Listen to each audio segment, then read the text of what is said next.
If you don't like hearing my political views, this is a video for you to avoid.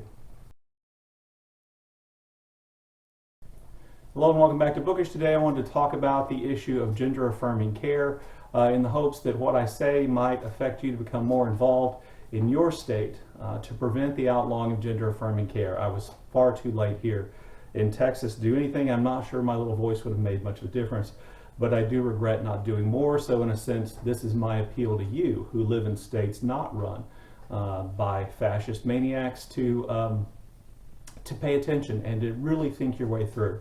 So in part, I'm making this video in response to a tremendous amount of online propaganda, which is trying to convince parents that schools and trans people and the LGBTQ plus and whoever else they can think of are trying to indoctrinate kids into becoming trans. That is ridiculous on the face of it.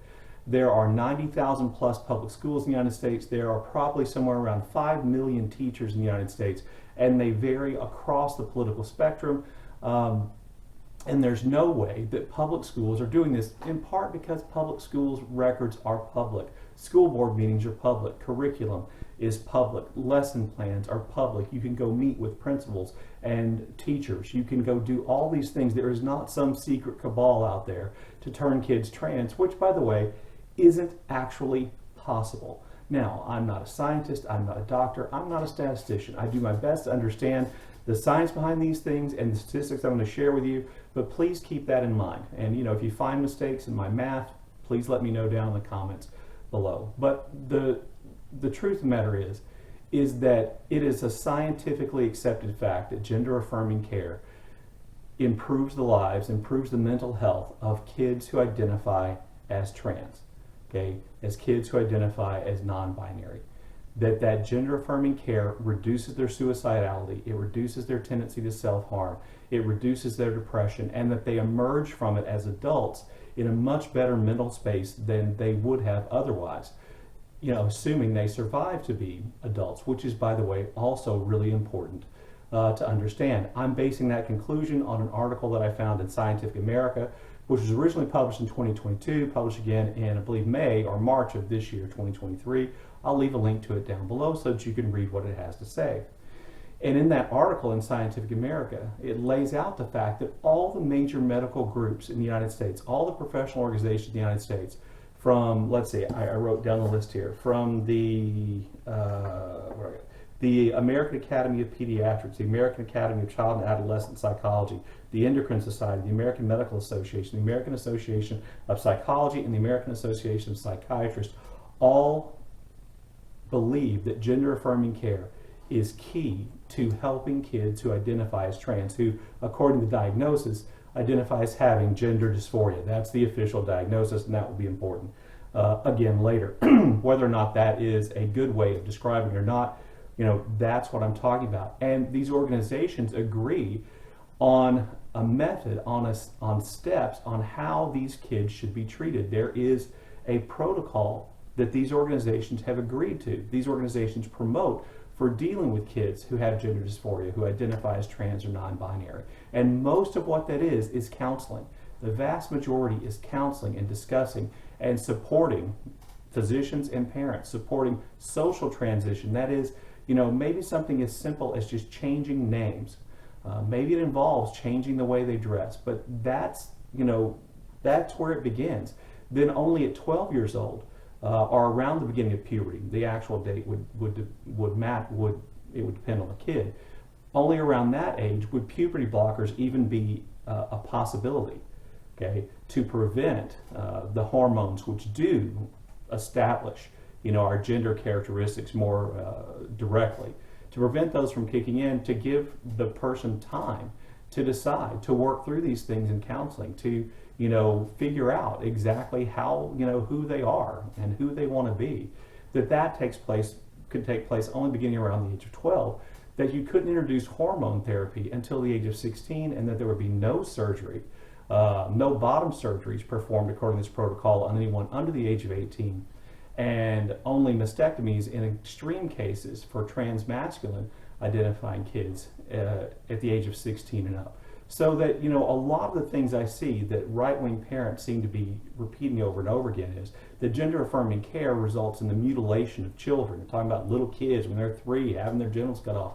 This is not going to happen if we have gender-affirming care, because gender-affirming care has a protocol. It has licenses. It has physicians who are trained in doing this. And if you want to prevent, those what they see as the negative, nightmarish outcomes of surgery on small kids, then gender-affirming care actually prevents those things from taking place.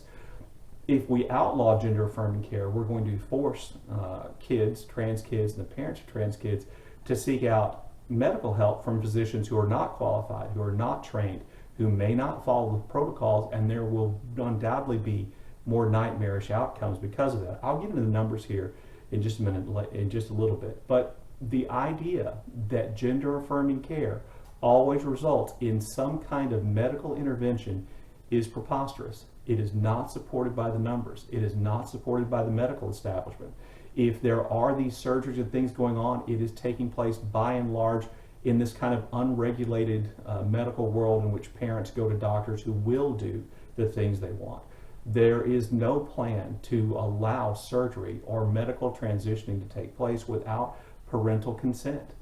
Okay, there's no plan for that. These are all just, nightmarish kind of things that right-wing propaganda promotes over and over again on social media and through their politicians and on the news that are just, simply speaking, not true, or wouldn't be true if we formalized and protected gender-affirming care, if we created a regulated system for that. So just to give you some idea of the numbers, and these numbers come from a 2022 Reuters article in which they examined, or they kind of reported the findings of a study based on numbers that were reported from insurance companies that participated about the treatment that kids who were diagnosed with gender dysphoria and therefore receiving gender-affirming care, these are the numbers they had in 2022.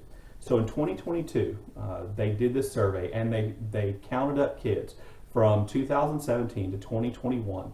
They counted that there were 121,882 kids with a diagnosis of gender dysphoria who were seeking treatment through gender-affirming care. Okay, 121,862. According to reports that are out now, that number has maybe quadrupled. So let's say, it's around 400,000, maybe it's around, I don't know, let's say it's somewhere around 700,000. If you take, let's say that in 2023, there are now 700,000 kids between the ages of, 5 and 18 or so, or I think the survey uses 6 and 18, who identify as trans. That 700,000 kids make up less than 1% of the population of kids in the United States. There are 73 million kids in the United States.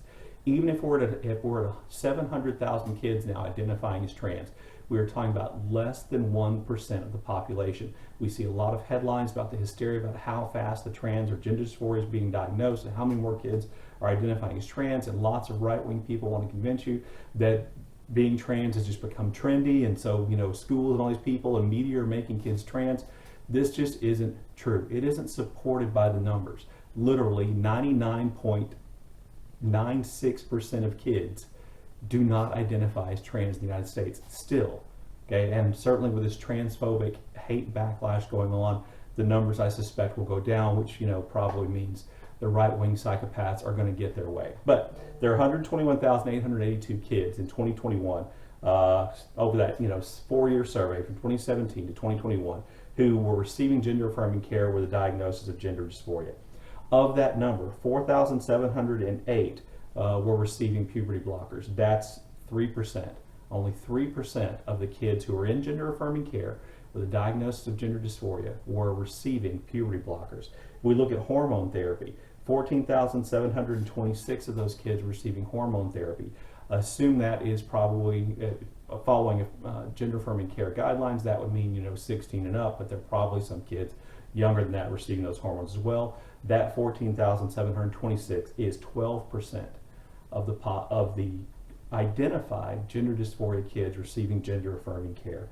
Of that number, over a 2-year period, 3-year period, 2019 to 2021, only 776 of those kids had a mastectomy performed, which is less than 1 0.1% of kids in gender affirming care were having top surgery.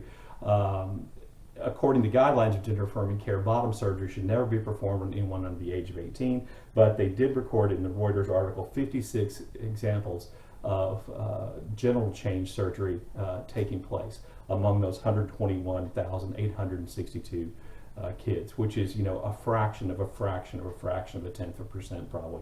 I didn't do the math on that one. So all these kind of nightmare stories that we see about all these horrible things happening and these surgeries being performed are grossly exaggerated. They really are. Are there kids, are there young people who wish they hadn't gone through transition and are detransitioning right now?